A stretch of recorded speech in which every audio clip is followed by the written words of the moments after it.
আজকে আমরা লেবুর বাগানে ঢুকেছি লেবু পাড়ার জন্য। দেখেন কি অবস্থা। আর এখানে হচ্ছে মনে হয় প্রায় 20 কাঠা জায়গার ভিতরে এই যে লেবুর বাগান, এটা হচ্ছে আমার খালার বাসা, ছোট খালার বাসা। সব বিচ্ছু বাহিনীরা মিলে আমরা অনেক মজা করে লেবু পাড়ছিলাম। আর লেবু বাগানের ভিতর দিয়ে মনে হয় যে সুড়ঙ্গের মতো এরকম রাস্তা গিয়েছে। হ্যালো এভরিওয়ান, আসসালামু আলাইকুম। সকালে ঘুম থেকে উঠে দেখি জাবের পিন দিয়ে পুরো বালিশে খোঁচা ছিল। আর এখানে আমার আব্বু মাছ কেটে দিচ্ছিল। আমার মা আর আব্বু মিলে, দুইজন মিলে মাছ কাটছিল। আমার আব্বু যখন সকালবেলা মাছটা একটু বেশি এনে ফেলে, তখন আমার আম্মু আমার আব্বুকে যদি আবার বকা দেয়, এজন্য আমার আব্বুই আমার মাকে মাছ কেটে দেয়। তো তাদের দুইজনের বন্ডিংটা ছোটকাল থেকেই দেখে আসছি। মানে আম্মুর কিছু হলে আব্বু থাকতে পারে না, আব্বুর কিছু হলে আম্মু থাকতে পারে না, মানে দুইজন দুইজনকে ছাড়া কিন্তু একজনও থাকতে পারে না। সেখানে আমার আব্বু কিন্তু প্রায় 20 বছর মানে বিদেশ করেছে।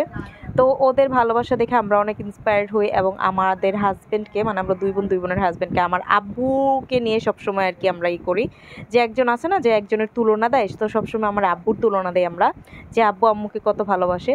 তো তারপর সকালবেলা আমরা ভাত নিয়ে নিলাম। এখানে গরু গোস্ত রান্না করেছে আম্মু, আর চিতই পিঠা বানিয়েছিল। আম্মু বললো যে সবসময় তো ভাতই খাস, আজকে না হয় চিতই পিঠা খা। আমি বললাম দুনিয়া একদিকে, তো গোস্ত দিয়ে ভাত একদিকে, আমার গোস্ত দিয়ে ভাত খেতেই হবে। তো একটা চিতই পিঠা খেয়ে নিলাম। তারপর জারিফ আর জাবেরকে ঘুমানিয়ে দিলাম। আর এখানে জারিফকে আব্বু ঘুমানিয়েছিল, আর জাবেরকে হচ্ছে আমি ঘুমানিয়েছি। তা আম্মু আবার একটু ঘুমিয়ে নিয়েছিল। তারপর উঠে আম্মু বলল যে নামাজ পড়ে, নামাজ আদায় করে গোসল করে তারপর এই তরকারিটা রান্না করবে। তরকারি আম্মু কেটে রেখেছিল। তো আমার যেহেতু আগে নামাজ শেষ হয়ে গেছে, আমি ভাবলাম যে আমি আম্মুর নামাজ শেষ হতে হতে আমি যতটুকু তরকারিটা আগাতে পারি আগিয়ে দিই, কারণ জুয়েরাকে আবার আনতে যেতে হবে। এখানে এক কড়াইতে আমি মাছ ভাজছিলাম, আর আরেক চুলাতে সবজি কষাচ্ছিলাম।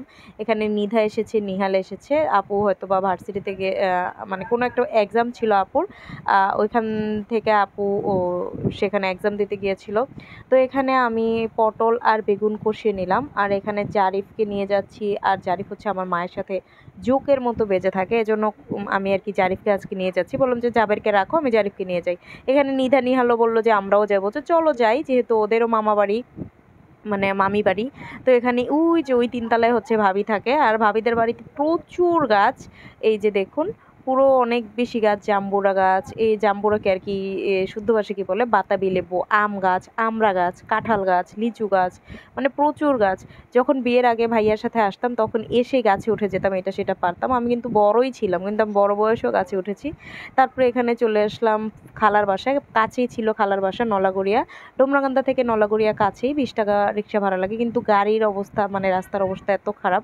তো এখানে এসেই দেখি খালা আম পেড়ে রেখেছে, আর এই আমগুলো হচ্ছে একদম পাকা ছিল। তো সেই আমগুলোকে আমি কেটে কেটে দিচ্ছিলাম জুয়াইরা, জারিফ আর নিধা, নিহালকে। তো আমগুলো একটুখানি ফাটা ছিল বা একটু নষ্ট নষ্ট ছিল, তো এগুলোকে আমি পেরে নিলাম। আর খালার বাড়িতে এত বেশি গাছ, মানে এই সাইডের এলাকায় বাড়িগুলোতে অনেক বেশি গাছ হয়। আর ওরা গাছ বুনে, মানে বাড়িতে অনেক বেশি জায়গা থাকে, তো ওই জন্য সবাই গাছ বুনে। তো আমার খালার বাড়িতে এই গাছগুলো দেখুন, একদম নিচ থেকে একদম আগা পর্যন্ত কাঁঠাল ধরেছে, আর অনেক বেশি গাছ ছিল। ভাবিদের বাড়িতে যেরকম, আমাদের বাড়িতে যেরকম, সেরকম আমার খালা বাড়িতে। সমস্যা হচ্ছে আমার শ্বশুরবাড়ির ওইদিকে একদম ঠাটা পড়া, খালি দালান আর দালান, কোনো গাছ টাছ কিছুই নাই। তো যাই হোক, আমরা তারপর সবাই মিলে ঢুকে যাচ্ছি লেবুর বাগানে। যেহেতু শনিবারে আলহামদুলিল্লাহ জুয়াইরাকে কোরআন শরীফ দিবে, তো ভাবলাম যে জুয়াইরার মাদ্রাসাতে মিষ্টি দিতে হবে। আর আমি ভাবলাম যে যেহেতু ওদের মাদ্রাসায় 10 থেকে 12 জন টিচার, তো একটু বিরিয়ানি রান্না করে দেই। বিরিয়ানি রান্না করে প্যাকেটে ভরে তাদের টিচারদেরকে দিয়ে দিব, এবং ভাবিদের, আমাদের, এরকম করে প্যাকেটে করে। তো যেহেতু লেবুরও দরকার আছে সালাদ হিসেবে, তো ভাবলাম যে লেবু না কিনে খালার বাড়িতে চলে যাই। খালার বাড়িতে হচ্ছে 10 কাঠা জায়গাতে এরকম লেবুর বাগান করেছে খালা। খালু লাগিয়েছিল, কিন্তু খালুর লেবু গাছ দেখে যেতে পারেনি। লেবু হচ্ছে কলম চারা লাগিয়েছিল। যখন গাছগুলোর কুশি গজিয়েছে তখনই আমার খালু ইন্তেকাল করেন। ইন্নালিল্লাহ, ওনাকে আল্লাহ বেহেশত নসিব করুক। উনি অনেক বেশি ভালো মানুষ ছিল। তারপরে হচ্ছে এই তো এখন হচ্ছে এই লেবু গাছগুলোতে এত বেশি ফলন হচ্ছে মাশাল্লাহ। যখনই পারে তখনই 50 থেকে 60 হাজার টাকা সেল করতে পারে। এগুলো হচ্ছে গন্ধরাজ লেবু, আর ভিতরে বীজ একটাও থাকে না। তো আপনারা যদি যারা এরকম লেবু কিনতে চান অনলাইনে, তারা আমাকে নক করতে পারেন। আমার খালাতো বোন বলছিল যে তুমি তো সেরেলাকের পাশাপাশি লেবুও সেল করতে পারো। আমি বললাম যে আইডিয়াটা তো মন্দ দেশ নাই। তো আমি জাস্ট অর্ডার নিব আর তোদের এখান থেকেই পার্সেল নিয়ে যাবে, এরকম করে দুষ্টুমি করছিলাম। আসলে লেবুগুলো অনেক বেশি মজা। যারা এই লেবুটা চেনেন, যারা এই লেবুটা খান, তারাই মানে একমাত্র বলতে পারবেন যে এই লেবুটা কত বেশি মজা। গন্ধরাজ লেবু, ভিতরে বীজ হয় না, আর ছিলকাটা অনেক বেশি মজা লাগে। আমি সবসময় তো একদম ছিলকা কচকচ করে চেবিয়ে চেবিয়ে খাই।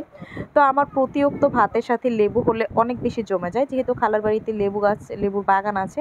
যখন আমি জুয়েরাকে নিতে আসি তখনই ওই যে ওইখানে আবার আমার খালাতো ভাইয়ের ফার্মেসি, খালাতো ভাইকে যদি ফোন করে বলে দেই যে ভাইয়া লেবু দোকানে এনে রাখো, ভাইয়া আবার লেবু এনে রাখে, তখন আমি যখন আসি তখন লেবু নিয়ে যাই। এই যে দেখুন বালতি ভরে গেছে লেবু পাড়তে পারতে, তারপরে আমি হচ্ছি। আর লেবু বাগানটা এত সুন্দর, উপরে হচ্ছে একদম ঝোপালো গাছ আর নিচে দিয়ে ডালপালা কেটে মানে যাওয়ার জন্য রাস্তা বানিয়ে দিয়েছে। আর লেবুগুলো হচ্ছে হাত দিয়ে পাড়াও যায় না, এত উঁচা উঁচা। পরে খালা বলছিল যে আমরা ওগুলো বানিয়ে নিয়েছি, যেগুলো দিয়ে লেবু পাড়া হয় মানে ওপর থেকে। আর খালা আমাকে বলছিল যেগুলো একদম টসটসা দেখতে লাগে সেই লেবুগুলো পাড়তে। আর এই যে ইফাত, নিধা, নিহাল, জুয়াইরা, নিহাল সবাই মিলে লেবু পাড়ছিলাম আমরা। আর মানে বড় বড় দেখে লেবু পাড়ছিলাম। ছোটোগুলোতে অনেক বেশি রস হয়, কিন্তু বড়গুলো পারলে যেমন খালার একটু আয় হয়। বড়গুলোর হালি আবার অন্যরকম, ছোটোগুলো। আর এদিকে এসে দেখি বিরাট কাণ্ড। আমরা ভেবেছি নিহাল লেবু পেরেছে, নিহাল লেবু না পেরে কি করেছে দেখুন। ও হচ্ছে পুরো লেবু বাগান ঘুরে ঘুরে নিচে যে লেবুগুলো পড়েছিল সেই লেবুগুলো সে কুড়িয়ে এনেছে। তো এই নিয়ে তো আমরা সবাই ওকে দেখে হতাশ, যে আমরা ভেবেছিলাম নিধা নিহাল যে লেবুগুলো পেরেছে এগুলো আপার বাড়িতে দিয়ে দিব, পরে আর বাকিগুলো আমরা নিয়ে যাব। কিন্তু এখানে দেখি নিহাল হচ্ছে এই কাজটা করেছে। এই যে দেখুন লেবু বাগান, আমি দেখাচ্ছি আপনাদেরকে, মানে আমার ক্যামেরার ভিডিও শেষই হয় না, এত বড় লেবু বাগান। আর হচ্ছে আমি স্পিড বাড়িয়ে দিয়েছি, এজন্য তাড়াতাড়ি শেষ হয়ে গেল। তারপরে আমরা রিক্সা নিয়ে নিলাম, রিক্সা দিয়ে চলে যাচ্ছি। খালাতো বোন ফোন দিয়ে দিয়েছিল অটো, তো আমরা অটো নিয়ে বাসায় চলে যাচ্ছি। এই এলাকাটা দেখুন এত বেশি সুন্দর লাগে। ওই যে আমার ডান সাইডে হচ্ছে নদী, আর এই যে বাম সাইডে হচ্ছে ফসল। আর এই রাস্তাটা যেটা, এটা হচ্ছে দুই পাশে ফসল, মাঝখানের রাস্তা। আর রাস্তাটা অত বেশি উঁচু না, একদম ফসলের জমির সাথে লাগানো রাস্তা, মানে এই দিক দিয়ে গেলে মনটা এমনিতেই ফ্রেশ হয়ে যায়। তার মধ্যে ছিল বিকেল। আর এখানে কিছুক্ষণ পরে পরে ওই যে দেখুন এই যে বড় বড় গাছ, এরকম খেতে অনেক বড় বড় গাছ লাগিয়ে রাখে। সিম, পটল, তারপর হচ্ছে শসা, ঝিঙে, ধুন্দুল যা আছে সব এইদিকে চাষ হয়। এই এলাকাটা কিন্তু কলাতিয়ার সাইডে, মানে কলাতিয়া থেকে এই এলাকাটা খুবই কাছে। তো এই কলাতিয়ার আপনারা ঢাকা শহরে যারা থাকেন, যারা রায়ের বাজার থেকে বাজার করতে চান, ওরা কিন্তু অনেকেই কলাতিয়ার নাম শুনতে পারেন, যে কলাতিয়ার সবজি, কলাতিয়ার সবজি। এই যে এই এলাকা থেকেই এই সবজিগুলো যায়। আর এত বেশি সুন্দর ছিল যে রাস্তাটা, আমি পুরো মানে তাকিয়েই ছিলাম। আর এই যে চলে আসলাম বাসায়, বাসায় এসে জারিফ জাবের ওরা চিপস খাচ্ছিল, জুয়াইরাও ড্রেস চেঞ্জ করে নিল। আমার মেয়েটার জন্য আপনারা সবাই দোয়া করবেন, শনিবারে ও হচ্ছে কোরআন শরীফ নিবে। আল্লাহর কোরআন ও আর কি পড়তে পারবে আলহামদুলিল্লাহ। তো ভালো থাকবেন সবাই, আল্লাহ হাফেজ।